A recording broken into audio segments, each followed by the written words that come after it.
제30장 분향단. 너는 분향단을 만들되 아카시아 나무로 만들어라. 길이가 한 자요 너비가 한 자인 네모난 모양으로 만들고 높이는 2자로 하고 그 뿔과 단은 하나로 이어놓아라. 그리고 너는 그 단의 윗면과 네 옆면과 뿔을 순금으로 입히고 그 가장자리에 금태를 둘러라. 또 금고이 2개를 만들어 그 금태 아래 양쪽 옆에 붙여서 그것을 들고 다닐 차를 끼울 수 있게 하여라. 너는 아카시아 나무로 차를 만들고 거기에 금을 입혀라. 너는 분향단을 증거궤 앞, 곧 증거판을 닫고 있는 속죄판 앞 휘장 정면에 놓아두어라. 거기 그 속죄판에서 내가 너를 만날 것이다.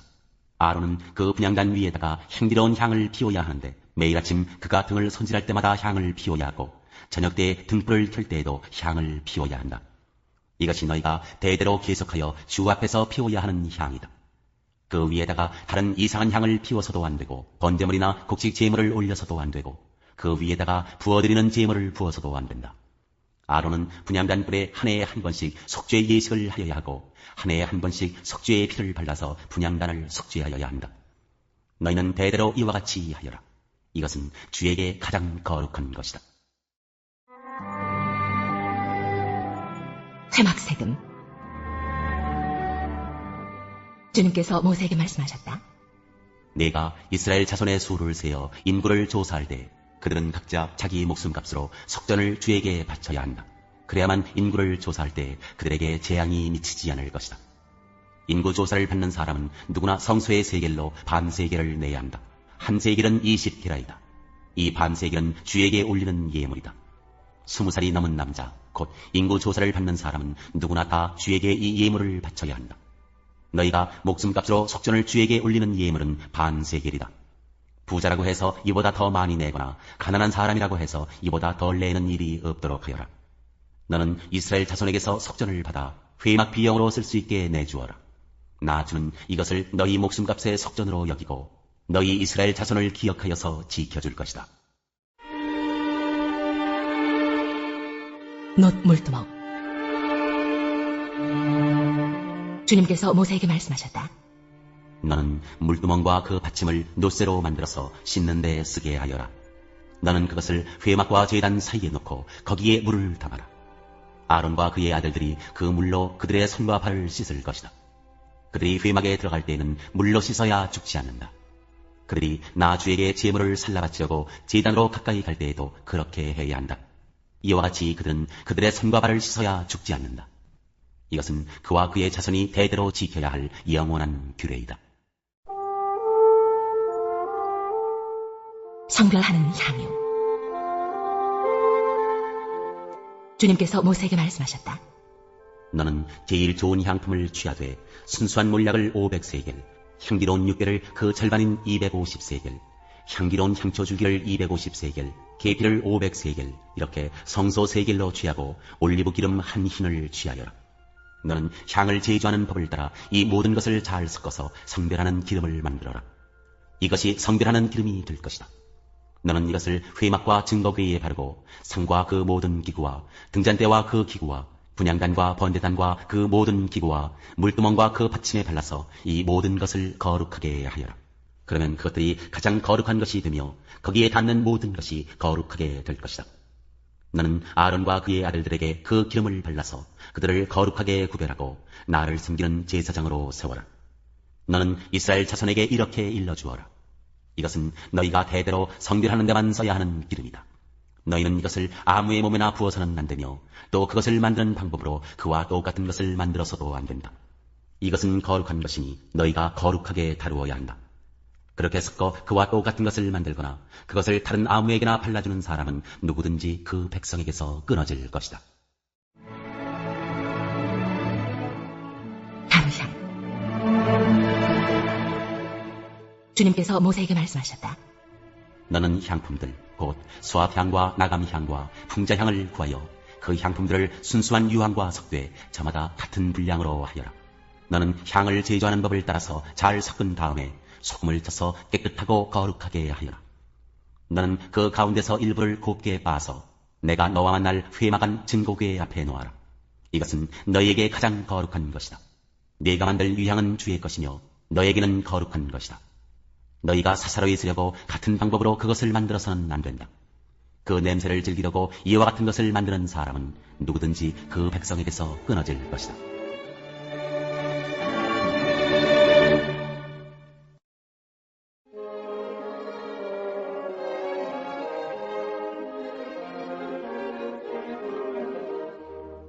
제9장. 나면서부터 눈먼 사람을 고치시다. 예수께서 가시다가 날 때부터 눈먼 사람을 보셨다. 제자들이 예수께 물었다. 선생님, 이 사람이 눈먼 사람으로 태어난 것이 누구의 죄 때문입니까? 이 사람의 죄입니까? 부모의 죄입니까? 예수께서 대답하셨다. 이 사람이 죄를 지은 것도 아니요 그의 부모가 죄를 지은 것도 아니다. 하나님께서 하시는 일들을 그에게서 드러내시려는 것이다. 우리는 나를 보내신 분의 일을 낮 동안에 해야 한다. 아무도 일할 수 없는 밤이 곧 온다. 내가 세상에 있는 동안 나는 세상의 빛이다. 예수께서 이 말씀을 하신 뒤에 땀에 침을 뱉어서 그것으로 진흙을 깨어 그의 눈에 바르시고 그에게 실로암 못으로 가서 씻으라고 말씀하셨다. 실로암 번역하면 보냄을 받았다는 뜻이다. 그 눈먼 사람이 가서 씻고 눈이 밝아져서 돌아갔다. 이웃 사람들과 그가 전에 거스인 것을 보아온 사람들이 말하기를 이 사람은 앉아서 구걸하던 사람이 아니냐 하였다. 다른 사람들 가운데는 이 사람이 그 사람이다 하고 말하는 사람도 더러 있었고 또 더러는 그가 아니라 그와 비슷한 사람이다 하고 말하기도 하였다. 그런데 눈을 뜨게 된 그 사람은 내가 바로 그 사람이요 하고 말하였다. 사람들이 그에게 물었다. 그러면 어떻게 눈을 뜨게 되었소? 그가 대답하였다. 예수라는 사람이 진흙을 개어 내 눈에 바르고 나더러 실로암에 가서 씻으라고 하였소. 그래서 내가 가서 씻었더니 보게 되었소. 사람들이 눈을 뜨게 된 사람에게 묻기를 그 사람이 어디에 있소 하니 그는 모르겠소 하고 대답하였다. 뒤뚤어진 바리새파 사람들. 그들은 전에 눈먼 사람이던 그를 바리새파 사람들에게 데리고 갔다. 그런데 예수께서 진흙을 개어 그의 눈을 뜨게 하신 날이 안식일이었다. 바리새파 사람들은 또다시 그에게 어떻게 보게 되었는지를 물었다. 그는 그분이 내 눈에 진흙을 바르신 다음에 내가 눈을 씻었더니 이렇게 보게 되었습니다 하고 대답하였다. 바리새파 사람들 가운데 더러는 말하기를 안식일을 지키지 않은 것으로 봐서 그는 하나님에게서 온 사람이 아니요 하였고 더러는 죄가 있는 사람이 어떻게 그러한 표징을 행할 수 있겠소 하고 말하였다. 그래서 그들 사이에 의견이 갈라졌다. 그들은 눈 멀었던 사람에게 다시 물었다. 그가 당신의 눈을 뜨게 하였는데 당신은 그를 어떻게 생각하오? 그가 대답하였다. 그분은 예언자입니다. 유대 사람들은 그가 전에 눈먼 사람이었다가 보게 되었다는 사실을 믿지 않고 마침내 그 부모를 불러다가 물었다. 이 사람이 날 때부터 눈먼 사람이었다는 당신의 아들이요. 그런데 지금은 어떻게 보게 되었소? 부모가 대답하였다. 이 아이가 우리 아들이라는 것과 날 때부터 눈먼 사람이었다는 것은 우리가 압니다. 그런데 우리는 그가 지금 어떻게 보게 되었는지도 모르고 또 누가 그 눈을 뜨게 하였는지도 모릅니다. 다 큰 사람이니 그에게 물어보십시오. 그가 자기 일을 이야기할 것입니다. 그 부모는 유대 사람들이 무서워서 이렇게 말한 것이다. 예수를 그리스도라고 고백하는 사람은 누구든지 회당에서 내쫓기로 유대 사람들이 이미 결의해 놓았기 때문이다. 그래서 그의 부모가 그 아이가 다 컸으니 그에게 물어보라고 말한 것이다. 바리새파 사람들은 눈물었던 그 사람을 두 번째로 불러서 말하였다. 이 영광을 하나님께 돌려라. 우리가 알기로 그 사람은 죄인이다. 그는 이렇게 대답하였다. 나는 그분이 죄인인지 아닌지는 모릅니다. 다만 한 가지 내가 아는 것은 내가 눈이 멀었다가 지금은 보게 되었다는 것입니다. 그래서 그들은 그에게 물었다. 그 사람이 내게 한 일이 무엇이냐? 그가 네 눈을 어떻게 뜨게 하였느냐? 그는 대답하였다. 그것은 내가 이미 여러분에게 말하였는데 여러분은 고지 듣지 않았습니다. 그러면서 어찌하여 다시 들으려고 합니까? 여러분도 그분의 제자가 되려고 합니까? 그러자 그들은 그에게 욕설을 퍼붓고 말하였다. 나는 그 사람의 제자이지만 우리는 모세의 제자이다. 우리는 하나님께서 모세에게 말씀하셨다는 것을 알고 있다. 그러나 그 사람은 어디에서 왔는지 우리는 알지 못한다. 그가 그들에게 대답하였다. 그분이 내 눈을 뜨게 해주셨다는데도 여러분은 그분이 어디에서 왔는지 모른다니 참 이상한 일입니다. 하나님께서는 죄인들의 말은 듣지 않으시지만 하나님을 공경하고 그의 뜻을 행하는 사람의 말은 들어주시는 줄을 우리는 압니다. 나면서부터 눈먼 사람의 눈을 누가 뜨게 하였다는 말은 창세로부터 이제까지 들어본 적이 없습니다. 그가 하나님께로부터 오신 분이 아니라면 아무 일도 하지 못하셨을 것입니다. 그들은 그에게 말하였다. 네가 완전히 죄 가운데서 태어났는데도 우리를 가르치려고 하느냐? 그리고 그들은 그를 바깥으로 내쫓았다. 참으로 눈먼 사람. 바리새파 사람들이 그 사람을 내쫓아다는 말을 예수께서 들으시고 그를 만나서 물으셨다. 네가 인자를 믿느냐? 그가 대답하였다. 선생님, 그분이 어느 분입니까? 내가 그분을 믿겠습니다. 예수께서 그에게 말씀하셨다. 너는 이미 그를 보았다. 너와 말하고 있는 사람이 바로 그이다. 그는 주님, 내가 믿습니다 하고 말하고서 예수께 엎드려 절하였다. 예수께서 또 말씀하셨다. 나는 이 세상을 심판하러 왔다. 못 보는 사람은 보게 하고 보는 사람은 못 보게 하려는 것이다. 예수와 함께 있던 바리새파 사람들이 이 말씀을 듣고 나서 말하였다. 우리도 눈이 먼 사람이란 말이오. 예수께서 그들에게 말씀하셨다. 너희가 눈이 먼 사람들이라면 도리어 죄가 없을 것이다. 그러나 너희가 지금 본다고 말하니 너희의 죄가 그대로 남아있다.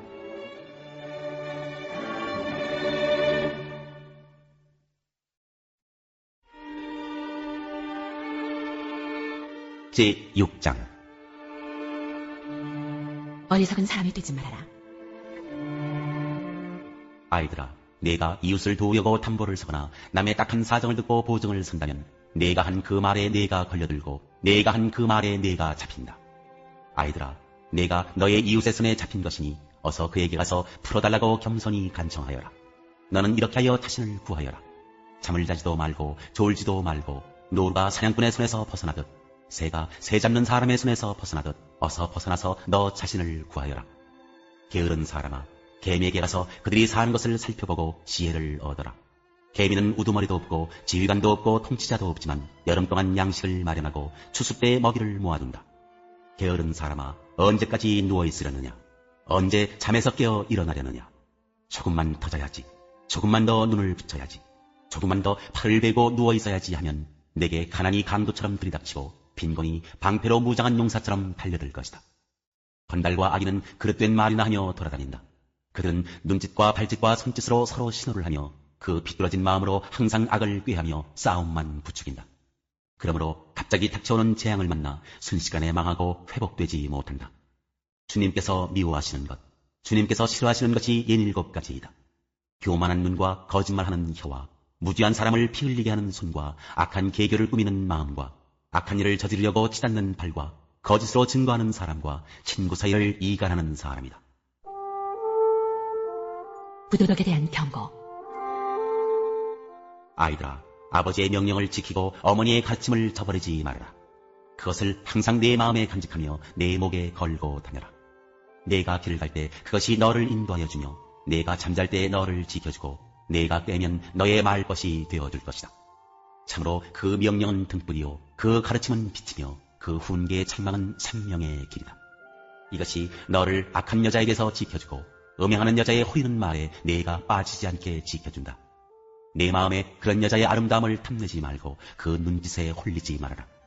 과연 장녀는 사람을 빵 한 덩이만 남게 만들며 음란한 여자는 내 귀중한 생명을 앗아간다. 불을 가슴에 안고 다니는데 옷이 타지 않을 수 있겠느냐? 숯불 위를 걸어 다니는데 발이 상할 수 있겠느냐? 남의 아내와 간통하는 자가 이렇다. 남의 아내를 범하고서도 어찌 무사하기를 바라겠느냐? 도둑이 다만 허기진 배를 채우려고 훔쳤다면 사람들은 그 도둑을 멸시하지 않을 것이다. 그래도 훔치다 들키면 7배를 갚아야 하고 심하면 자기 집에 있는 모든 재산을 다 내주어야 할 것이다. 남의 아내와 간음하는 사람은 생각이 모자라는 사람이다. 자기 영혼을 망치려는 사람만이 그런 일을 한다. 그는 매를 맞고 창피를 당할 것이니 그 수치를 절대로 씻을 수 없을 것이다. 그의 남편이 질투에 불타서 복수하는 날 조금도 동정하여 주지 않을 것이다. 어떤 보상도 거들떠보려고 하지 않을 것이며 아무리 많은 위자료를 가져다 주어도 받으려 하지 않을 것이다.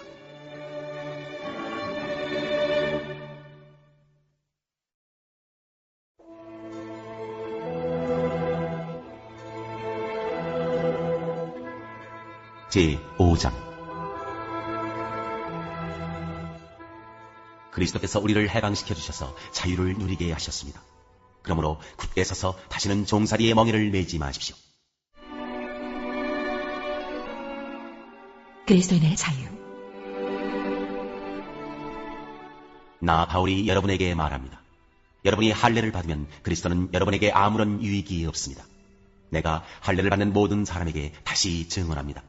그런 사람은 율법 전체를 이행해야 할 의무를 지닙니다. 율법으로 의롭게 되려고 하는 사람은 그리스도에게서 끊어지고 은혜에서 떨어져 나간 사람입니다. 그러나 우리는 성령을 힘입어서 믿음으로 의롭다고 하심을 받을 소망을 간절히 기다리고 있습니다. 그리스도 예수 안에서는 할례를 받거나 안 받는 것이 문제가 되는 것이 아닙니다. 가장 중요한 것은 믿음이 사랑을 통하여 일하는 것입니다. 여러분은 지금까지 잘 달려왔습니다. 그런데 누가 여러분을 가로막아서 진리를 따르지 못하게 하였습니까? 그런 꾀임은 여러분을 부르신 분에게서 나온 것이 아닙니다. 적은 누룩이 반죽 전체를 부풀게 합니다. 나는 여러분이 다른 생각을 조금도 품지 않으리라는 것을 주님 안에서 확신합니다. 그러나 여러분을 교란시키는 사람은 누구든지 심판을 받을 것입니다. 형제 자매 여러분, 내가 아직도 할례를 전한다면 어찌하여 아직도 박해를 받겠습니까? 그렇다면 십자가의 거리낌은 없어졌을 것입니다. 할례를 가지고 여러분을 선동하는 사람들은 차라리 자기의 그 지체를 잘라버리는 것이 좋겠습니다. 형제 자매 여러분, 하나님께서는 여러분을 부르셔서 자유를 누리게 하셨습니다. 그러나 여러분은 그 자유를 육체의 욕망을 만족시키는 구실로 삼지 말고 사랑으로 서로 섬기십시오. 모든 율법은 내 이웃을 내 몸과 같이 사랑하여라 하신 한마디 말씀 속에 다 들어있습니다. 그런데 여러분이 서로 물어뜯고 잡아먹고 하면 피차 멸망하고 말 터이니 조심하십시오. 육체의 행실과 성령의 열매. 내가 또 말합니다. 여러분은 성령께서 인도하여 주시는 대로 살아가십시오. 그러면 육체의 욕망을 채우려 하지 않을 것입니다. 육체의 욕망은 성령을 거스르고 성령이 바라시는 것은 육체를 거스릅니다. 이 둘이 서로 적대관계에 있으므로 여러분은 자기가 원하는 일을 할 수 없게 됩니다. 그런데 여러분이 성령의 인도하심을 따라 살아가면 율법 아래에 있는 것이 아닙니다. 육체의 행실은 환히 드러나는 것들입니다. 곧 음행과 더러움과 방탕과 우상 숭배와 마술과 원수 맺음과 다툼과 시기와 분냄과 분쟁과 분열과 파당과 질투와 술 취함과 흥청망청 먹고 마시는 노름과 그와 같은 것들입니다. 내가 전에도 여러분에게 경고하였지만 이제 또다시 경고합니다. 이런 짓을 하는 사람들은 하나님의 나라를 상속받지 못할 것입니다. 그러나 성령의 열매는 사랑과 기쁨과 화평과 인내와 친절과 선함과 신실과 온유와 절제입니다. 이런 것들을 막을 법이 없습니다. 그리스도 예수께 속한 사람은 정욕과 욕망과 함께 자기의 육체를 십자가에 못 박았습니다. 우리가 성령으로 삶을 얻었으니 우리는 성령의 인도해 주심을 따라 살아갑시다. 우리는 잘난 체하거나 서로 노엽게 하거나 질투하거나 하지 않도록 합시다.